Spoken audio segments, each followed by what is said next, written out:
Hey guys, Doug B here, your average axe-wielding hack. Welcome back to Preset of the Week, where I highlight either a factory preset or preset created by third-party creators. All right, let's see what the random number generator has in store for us this week. And here we are at the random number generator.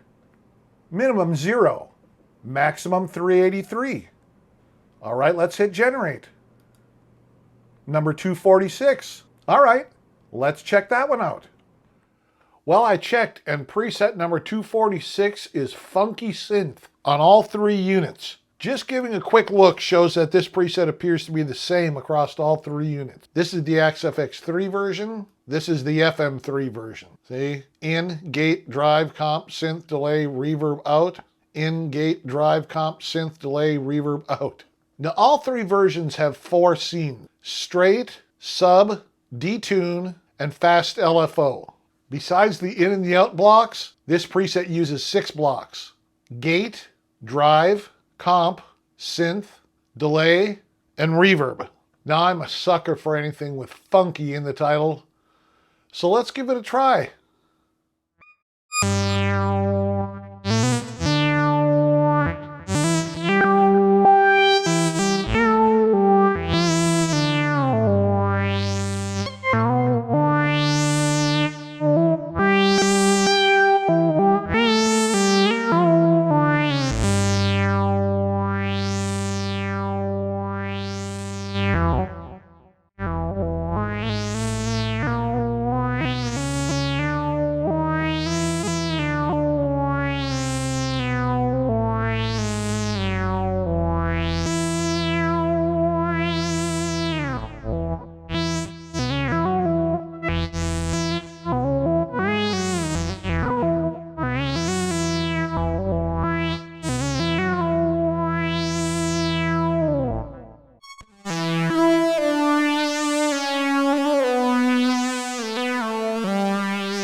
Okay, this Friday will be part 5 of my Fractal Modelers for Beginners series, and we're going to be taking a look at the various connection options on the back panel. Now, you don't want to miss that, so go ahead and hit that subscribe button and ring that notification bell. All right, guys, I will see you this Friday.